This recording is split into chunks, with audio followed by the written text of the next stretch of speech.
Little Women by Louisa May Alcott. Chapter 19. Amy's Will. While these things were happening at home, Amy was having a hard time at Aunt March's. She felt her exile deeply, and for the first time in her life realized how much she was beloved and petted at home. Aunt March never petted anyone.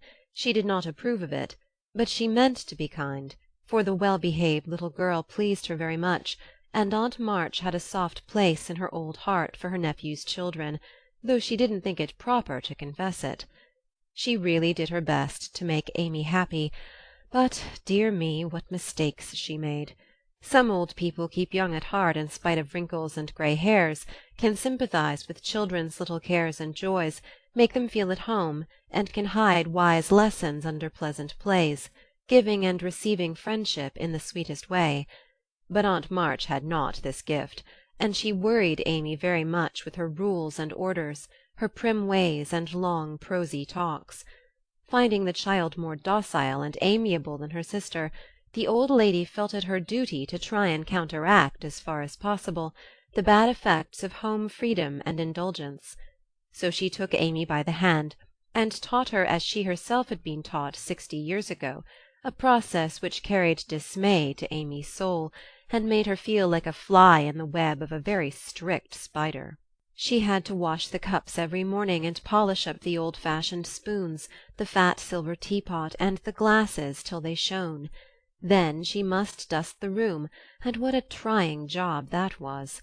Not a speck escaped Aunt March's eye, and all the furniture had claw legs and much carving, which was never dusted to suit. Then Polly had to be fed, the lap-dog combed, and a dozen trips upstairs and down to get things or deliver orders, for the old lady was very lame and seldom left her big chair. After these tiresome labours she must do her lessons, which was a daily trial of every virtue she possessed. Then she was allowed 1 hour for exercise or play, and didn't she enjoy it! Laurie came every day, and wheedled Aunt March till Amy was allowed to go out with him, when they walked and rode and had capital times. After dinner she had to read aloud and sit still while the old lady slept, which she usually did for an hour, as she dropped off over the first page. Then patchwork or towels appeared, and Amy sewed with outward meekness and inward rebellion till dusk, when she was allowed to amuse herself as she liked till tea-time. The evenings were the worst of all, for Aunt March fell to telling long stories about her youth, which were so unutterably dull that Amy was always ready to go to bed, intending to cry over her hard fate, but usually going to sleep before she had squeezed out more than a tear or two. If it had not been for Laurie and old Esther, the maid, she felt that she could never have got through that dreadful time. The parrot alone was enough to drive her distracted, for he soon felt that she did not admire him, and revenged himself by being as mischievous as possible. He pulled her hair whenever she came near him, upset his bread and milk to plague her when she had newly cleaned his cage, made Mop bark by pecking at him while Madame dozed, called her names before company, and behaved in all respects like a reprehensible old bird. Then she could not endure the dog, a fat, cross beast who snarled and yelped at her when she made his toilet, and who lay on his back with all his legs in the air and a most idiotic expression of countenance when he wanted something to eat, which was about a dozen times a day. The cook was bad-tempered, the old coachman was deaf, and Esther the only one who ever took any notice of the young lady. Esther was a Frenchwoman, who had lived with Madame, as she called her mistress, for many years, and who rather tyrannized over the old lady, who could not get along without her. Her real name was Estelle, but Aunt March ordered her to change it, and she obeyed, on condition that she was never asked to change her religion. She took a fancy to Mademoiselle, and amused her very much with odd stories of her life in France, when Amy sat with her while she got up Madame's laces. She also allowed her to roam about the great house, and examine the curious and pretty things stored away in the big wardrobes and ancient chests, for Aunt March hoarded like a magpie. Amy's chief delight was an Indian cabinet full of queer drawers, little pigeon-holes, and secret places, in which were kept all sorts of ornaments, some precious, some merely curious, all more or less antique. To examine and arrange these things gave Amy great satisfaction, especially the jewel-cases, in which, on velvet cushions, reposed the ornaments which had adorned a belle 40 years ago. There was the garnet set which Aunt March wore when she came out, the pearls her father gave her on her wedding day, her lover's diamonds, the jet mourning rings and pins, the queer lockets with portraits of dead friends and weeping willows made of hair inside, the baby bracelets her one little daughter had worn, Uncle March's big watch, with the red seal so many childish hands had played with, and in a box all by itself lay Aunt March's wedding ring, too small now for her fat finger, but carefully put away like the most precious jewel of them all. "Which would mademoiselle choose if she had her will?" asked Esther, who always sat near to watch over and lock up the valuables. "I like the diamonds best, but there's no necklace among them, and I'm fond of necklaces. They're so becoming. I should choose this, if I might," replied Amy, looking with great admiration at a string of gold and ebony beads from which hung a heavy cross of the same. "I, too, covet that, but not as a necklace. Ah, no! To me it is a rosary, and as such I should use it like a good Catholic," said Esther, eyeing the handsome thing wistfully. "Is it meant to use as you use the string of good-smelling wooden beads hanging over your glass?" asked Amy. "Truly, yes, to pray with. It would be pleasing to the saints if one used so fine a rosary as this, instead of wearing it as a vain bijou." "You seem to take a great deal of comfort in your prayers, Esther, and always come down looking quiet and satisfied. I wish I could." "If mademoiselle was a Catholic, she would find true comfort. But as that is not to be, it would be well if you went apart each day to meditate and pray, as did the good mistress whom I served before madame. She had a little chapel, and in it found solacement for much trouble." "Would it be right for me to do so?"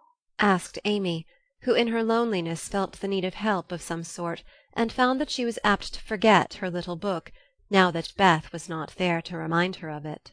"It would be excellent and charming, and I shall gladly arrange the little dressing-room for you if you like it. Say nothing to madame, but when she sleeps go you and sit alone a while, to think good thoughts, and pray the dear God preserve your sister." Esther was truly pious, and quite sincere in her advice, for she had an affectionate heart, and felt much for the sisters in their anxiety. Amy liked the idea, and gave her leave to arrange the light closet next her room, hoping it would do her good. "I wish I knew where all these pretty things would go when Aunt March dies," she said, as she slowly replaced the shining rosary and shut the jewel-cases one by one. "To you and your sisters. I know it. Madame confides in me. I witnessed her will, and it is to be so," whispered Esther, smiling. "How nice! But I wish she'd let us have them now. Procrastination is not agreeable," observed Amy, taking a last look at the diamonds. "It is too soon yet for the young ladies to wear these things. The first one who is affianced will have the pearls. Madame has said it, and I have a fancy that the little turquoise ring will be given to you when you go, for madame approves your good behavior and charming manners." "Do you think so?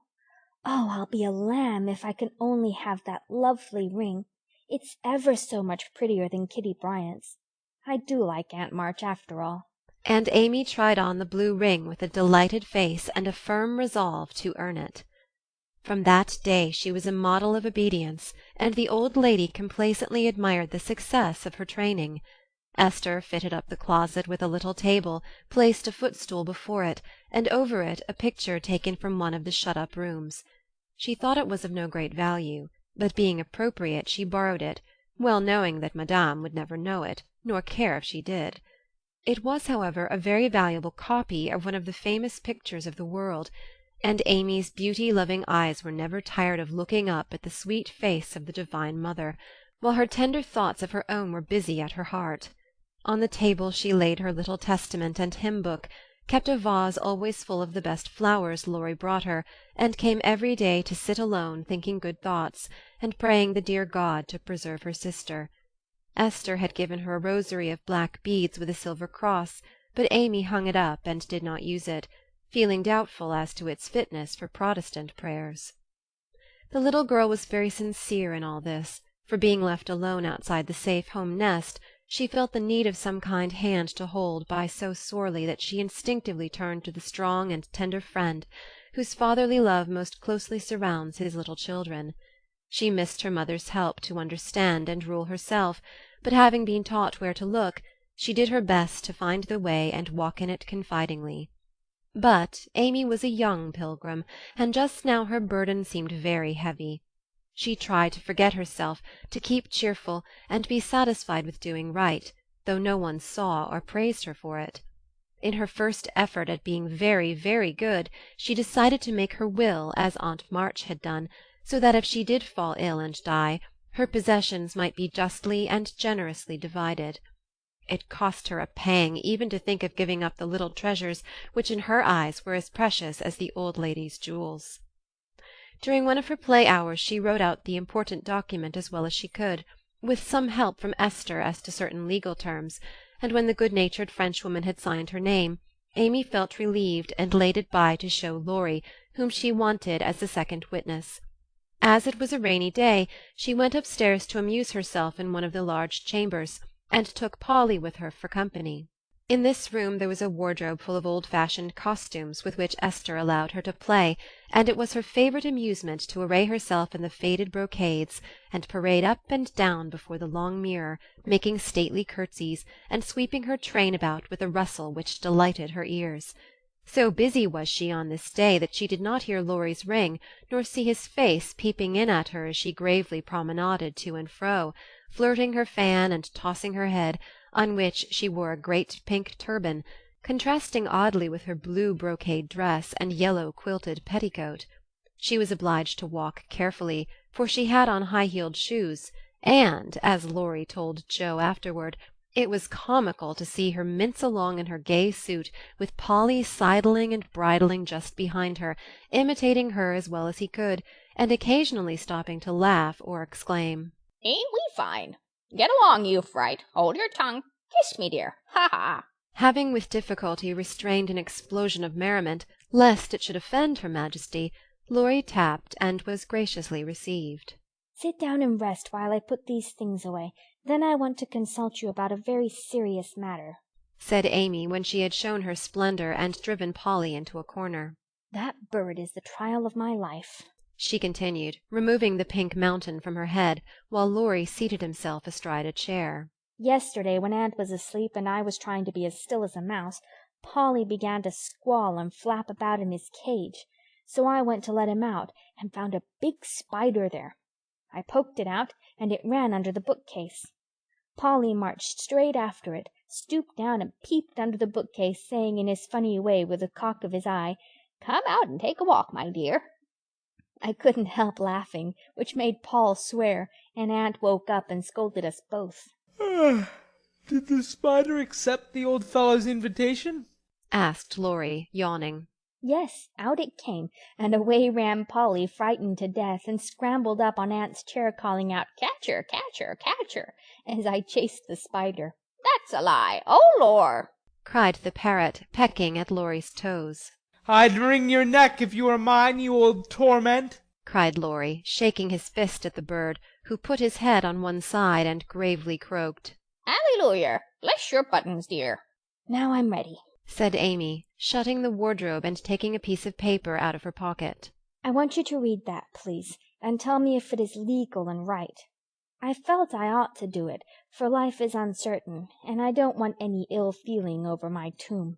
Laurie bit his lips, and turning a little from the pensive speaker, read the following document with praiseworthy gravity, considering the spelling.